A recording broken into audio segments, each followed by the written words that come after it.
Kalau ada pertanyaan di 2024 nanti, jenengan kemudian diminta untuk ikut kontestasi baik Pilpres maupun Wapres, jawaban Anda apa, Mas Emil? Dan udah tahu jawabannya pasti nggak memuaskan. Nggak memuaskan, Mas.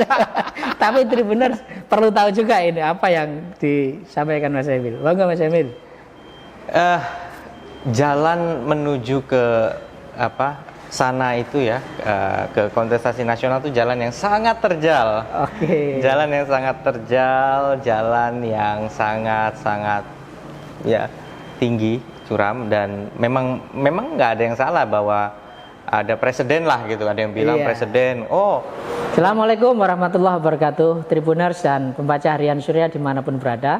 Kembali bertemu dengan saya Tri Mulyono, pemimpin redaksi Tribun Jatim Network dan wakil pemimpin redaksi di harian Surya. Sebentar lagi saya akan ngobrol dengan tokoh hebat di Jawa Timur. Beliau adalah Wakil Gubernur Jawa Timur Dr. Emil Elestianto Dardak. Yuk, nanti kita akan ngobrol banyak hal, terutama terkait pemulihan ekonomi di tengah pandemi, juga bagaimana upaya pemerintah agar COVID-19 bisa teratasi di Jawa Timur.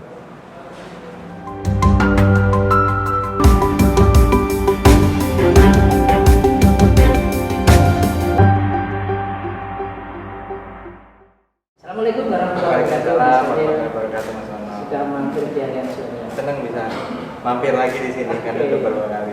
Mas Emil, pemerintah optimis di kuartal kedua ini pertumbuhan ekonomi bisa mencapai 7% di saat pandemi masih menyerang Indonesia. Jawa Timur sendiri kayak apa, Mas Emil? Apakah ini bisa? Kita optimis. Begini, saya juga sering menyampaikan bahwa kuartal 1 2020 itu Indonesia belum terlalu merasakan COVID-19, makanya ekonominya masih tumbuh positif di angka di atas 2%. Ya, memang sudah turun, itu menunjukkan juga betapa terpengaruhnya kita kepada ekonomi global. Walaupun kita negara besar, punya banyak potensi ekonomi, tapi ternyata begitu global lesu, kita juga kena pertumbuhan ekonomi kita kuartalnya turun kan. Tapi di sisi lain, di kuartal kedua di 2020 yang lalu, ekonomi kita itu sudah merasakan dampak COVID. Maka perbandingannya lebih fair lah dengan sekarang untuk melihat apakah kita sudah naik atau belum. Kalau kuartal 1 kita ngebandingkan dengan satu situasi belum ada COVID. Oke. Ya, bayangin bisa sama aja hebat, apalagi masuk kita diharapkan tumbuh kan gitu kan? Iya. Itu. Tapi di kuartal kedua sudah apple to apple istilahnya. Nah, kami optimis ini akan positif karena pada kenyataannya kondisi ekonomi kita dibandingkan saat awal pandemi ini pun sudah ditunjang juga dengan ada studi oleh Universitas Negeri Malang. Oke. Kami waktu itu lebih banyak mengevaluasi bansos. Oke. Dan dari evaluasi bansos itu kita menemukan bahwa memang 3 bulan pertama yang paling sulit. Setelah itu ekonomi sudah mulai pulih untuk masyarakat di Jawa Timur, sudah mulai terasa lebih baik.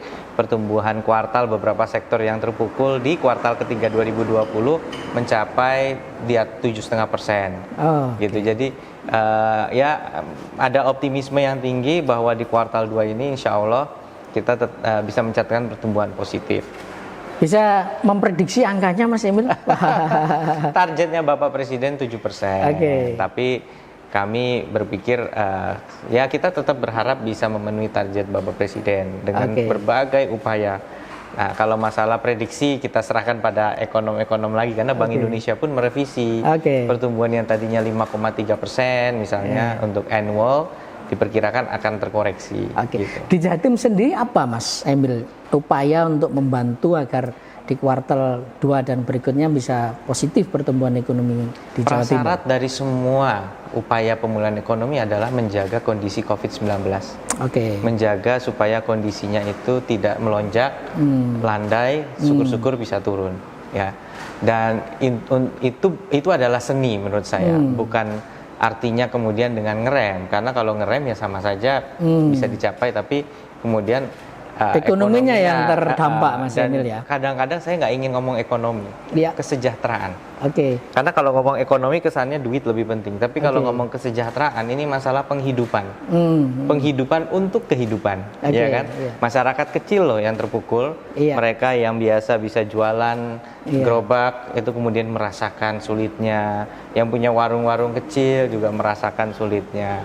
Bahkan ya pada saat kita membatasi kegiatan perhotelan, MICE, Meeting Incentive Conference Exhibition, yang merasakan dampaknya itu bukan hanya hotel-hotelnya saja, tapi suppliernya, vendornya. Kita bicara petani hortikultura, baik itu buah sayur, permintaannya turun.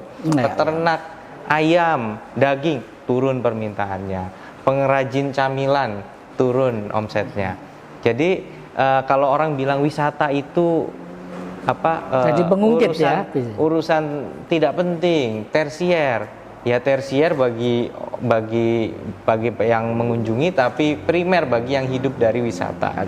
Kira-kira begitu. Jadi itulah sebabnya kemudian upaya kita adalah menjaga balance tadi. Artinya, nah sudah ada format yang dibuat oleh pemerintah pusat. Dulu kita punya kampung tangguh, sekarang namanya PPKM Mikro. Di tingkat makronya ada PPKM awalnya. Jadi kalau PPKM itu mengatur pusat aktivitas masyarakat. Apakah itu pabrik, pusat perbelanjaan, tempat-tempat kegiatan lainnya, transportasi, sekolah, tempat ibadah. Lalu ada yang berbasis neighborhood, itu yang disebut PPKM Mikro. Gitu. Nah, di dua sisi inilah kita melihat ada upaya yang simultan kita lakukan. Kalau ekonomi memang ingin bergerak, tentu ini juga nggak bisa terlalu direm terus, harus agak sedikit. Nah makanya jam tutupnya untuk restoran mulai dibuka, tetapi harus dilandasi dulu kondisi kurva penyebaran COVID yang kondusif. Tapi yang mikro ini dalam situasi apapun wajar kalau ada satu RT lebih dari 10 rumah di saat yang sama aktif kasus positif, ya memang harus ada pembatasan dulu lah. Bahaya kalau kita lepas. Jadi yang mikro ini nggak usah khawatir. PPKM Mikro mau berlanjut terus, memang itu adalah satu situasi satu langkah yang logis. Kapanpun itu kalau ada lebih dari 10 kasus aktif di satu RT, ya memang harus hati-hati. Mas Emil, di tengah optimisme kemudian di Jawa Timur ada kenaikan lagi nih angka COVID, terutama di Bangkalan kemarin. Kira-kira optimisme ini apa tetap akan kita atasi COVID di Bangkalan, Mas Emil? Saya selalu senang melihat optimis penting, apalagi seorang pemimpin harus optimis. Tapi saya juga lebih senang lagi manakala saya bisa empiris. Secara empiris kita sudah melalui beberapa masa sulit. Lebaran 2020, penghujung tahun 2020, masa-masa di mana kasus bahkan melonjak 3 kali lipat. Dengan kerjasama seluruh elemen kita bisa turunkan kasusnya. Ya artinya kita pernah berhasil dan kita harus optimis kita bisa berhasil kali ini. Jadi masa-masa setelah Lebaran 2021 ini memang sudah terjadi kenaikan kasus, kita akui. Dari kasus aktif 1479 sekarang sudah 2131. Dan ini tidak boleh dianggap enteng. Oleh karena itu pada segenap masyarakat kita nggak nyuruh mereka diam di rumah, tapi berhati-hatilah. Kita nggak bilang orang jangan bikin hajatan, tapi kalau bikin hajatannya itu terlalu bebas gitu ya, kan orang kadang-kadang pikir katanya masyarakat nggak boleh bikin hajatan. Kata siapa? Boleh, tapi ada aturannya. Nah, kenapa sih sampai ada penertiban? Itu juga harus ada transparansi kepada publik. Ya, misalnya konsep ada pertunjukan musik di dalam ruangan pakai tiket. Sama di lapangan terbuka tidak ada gerbang. Kira-kira resikonya sama nggak? Sama-sama pertunjukan musik. Nah jangan kemudian lantas pertunjukan musik itu diasumsikan melanggar prokes. Kira-kira demikian. Mas Emil, ini mungkin nggak akan terulang ya. Jenengan jadi kepala daerah saat pandemi melanda gitu ya. Tentu ada suka dukanya. Enak enaknya apa Mas Emil selama menjabat ini kemudian tiba-tiba ada pandemi yang luar biasa kayak ini?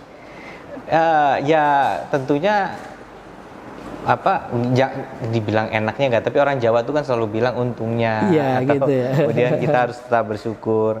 Ada hikmah yang bisa dipetik juga gitu, bahwa jadi lebih sadar kesehatan. Kita jadi juga lebih higienik ya, lebih dan karena banyak sekali kemudian kegiatan bisa melalui video conference, maka waktu kita lebih produktif dan bisa juga meluangkan dengan keluarga ya Mas. Bisa meluangkan waktu juga dengan keluarga. Jadi ada hikmahnya di balik ini semua sih. Iya. Ngomong-ngomong soal ini Mas, enak nggak enaknya jadi kepala daerah Mas. Di Indonesia ini kan sudah ada 300 kepala daerah yang terjerat kasus KPK. Yang terbaru di Nganjuk malah. Mereka juga muda. Kita berharap kan sebetulnya anak-anak muda ini jangan sampai terjerat kasus seperti itu ya. Tapi faktanya ada lagi gitu. Mas Emil sebagai kepala daerah yang nggak mewakili anak muda, kira-kira apa sih yang harus dilakukan agar ini nggak terjadi lagi Mas? Masalahnya saya sebagai seorang yang lagi jabat klise ya kalau ngomong ya. Karena diantara beliau yang kena juga nggak sedikit juga yang aktif melakukan gerakan anti korupsi juga gitu. Iya. Walaupun di antara kami sih jujur kadang-kadang ada yang ngomong ya itu pas lagi apes, sebenarnya nggak ngambil buat dirinya, kena ini. Tapi kita harus menghormati hukum kan, gitu ya, bahwa itu perbuatan yang tidak dibenarkan secara hukum dan secara etika gitu ya. Tetapi di sisi lain ya semua kembali ke diri sendiri. Artinya keteladanan yang diberikan juga jadi penting gitu ya kepada diri sendiri gitu. Makanya kan saya serba salah sih ya kalau ngomong gini ya gitu.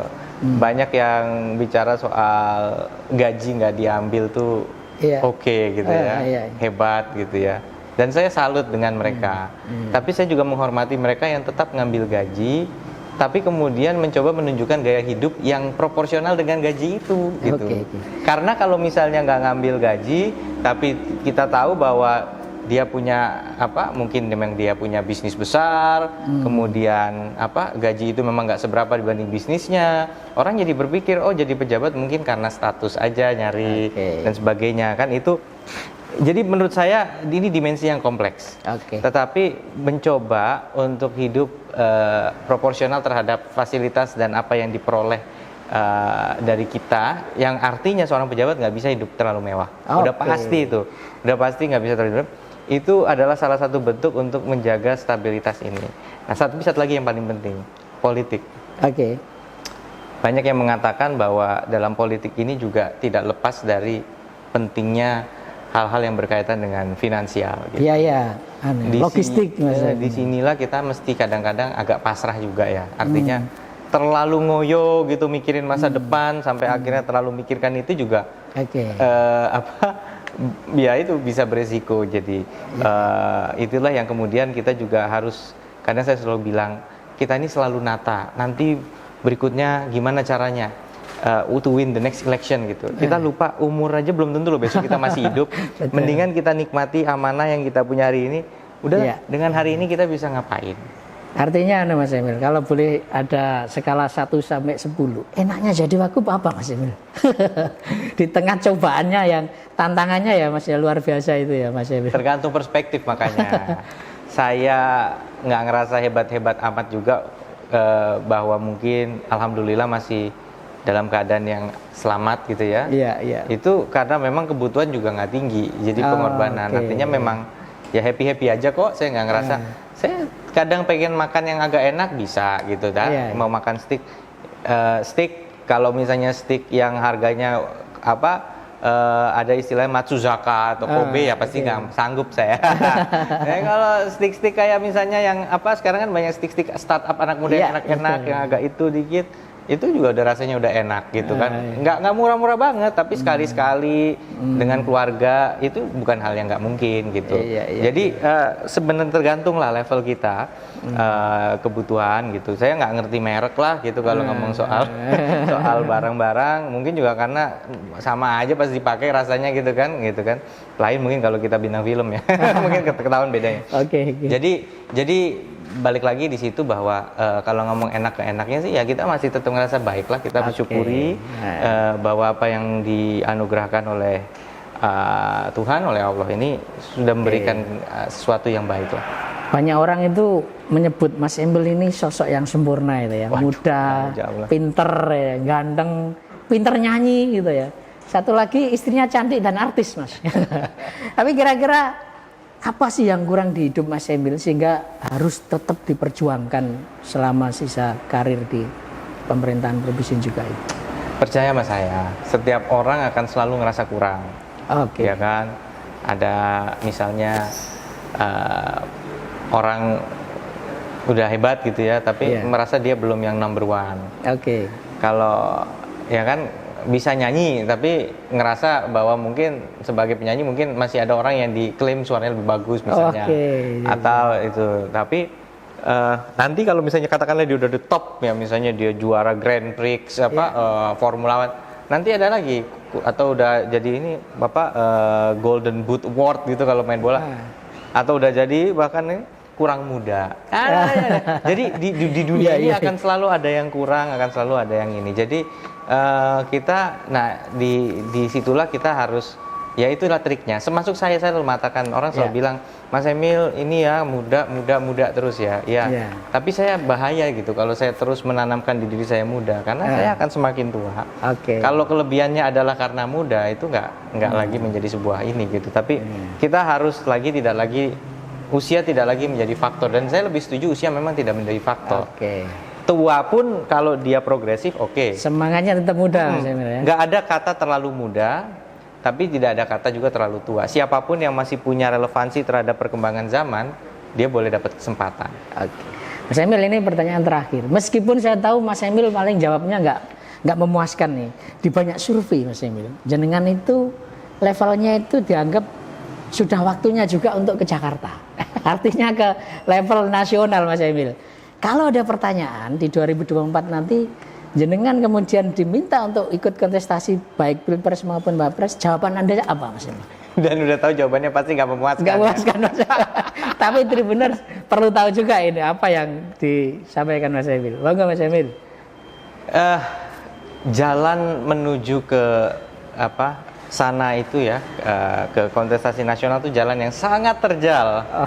Jalan yang sangat terjal, jalan yang sangat ya tinggi, curam, dan memang nggak ada yang salah bahwa ada presiden lah gitu. Ada yang bilang presiden, pernah kok wakil gubernur maju di kontestasi nasional kan di pemilu 2019 gitu. Tapi jalannya sangat terjal gitu. Artinya terlalu merancang itu adalah sesuatu yang buat saya sangat, apalagi kalau sampai fokus itu mengalihkan kita dari apa yang harusnya menjadi tugas utama kita hari ini. Dan bahkan saya dengan sangat jujur mengatakan, banyak orang-orang hebat di Republik ini hari ini yang mungkin juga pantas berada di sana. Jadi ya menurut saya berpikir ke situ adalah sesuatu yang sangat-sangat sulit bagi saya. Dan susah dirancang. Bagi sebagian orang mungkin mereka bisa merancang jalan ke sana. Tapi bagi saya itu sesuatu yang menurut saya tidak menjadi prioritas lah gitu. Tapi catatannya banyak orang hebat di Indonesia dan salah satunya adalah Mas Emil Dardak. Tribuners setuju apa enggak? Silakan hubungi Mas Emil Dardak. Terima kasih Mas Emil. Tapi terakhir sebagai closing statement, monggo sampaikan ke pembaca Harian Surya dan Tribuners dimanapun berada agar kita berhati-hati ikut menyukseskan menanggulangi COVID-19 ini. Mas. Monggo Mas. Terima kasih Mas Ono. Baik, kepada seluruh pendengar, pemirsa dan pembaca, pelanggan dari Tribun Network semua, Tribuners ya istilahnya. Saya ingin mengajak kita semua, di situasi seperti ini gampang sekali kita tersulut emosi. Ada yang tersulut emosi karena melihat menganggap bahwa orang-orang abai terhadap protokol kesehatan. Ada yang tersulut emosi karena justru merasa bahwa aturan-aturan protokol kesehatan terlalu menyulitkan. Dan tentunya di situasi seperti ini kita mudah-mudahan bisa tetap memiliki kesabaran, memiliki keteguhan, karena pada akhirnya yang akan menentukan keberhasilan kita melawan pandemi ini adalah kebersamaan dan tentunya kekokohan dari kerjasama kita. Jadi kepada masyarakat, kepada seluruh Tribuners, istilah gaulnya ya jangan sumbu pendek, ayo, dan jangan gampang kemakan hoax, selalu cross check. Kalau ada video, cek betul apakah itu video baru atau video lama, apakah itu di lokasi A atau ternyata di lokasi lain. Karena hoax ini bisa memancing emosi kalau kita terlalu sumbu pendek. Sekali lagi, sukses semua untuk Tribuners. Terima kasih. Demikian obrolan saya dengan Mas Emil Dardak. Sampai ketemu di lain kesempatan. Assalamualaikum warahmatullahi wabarakatuh. Waalaikumsalam. Terima kasih Mas.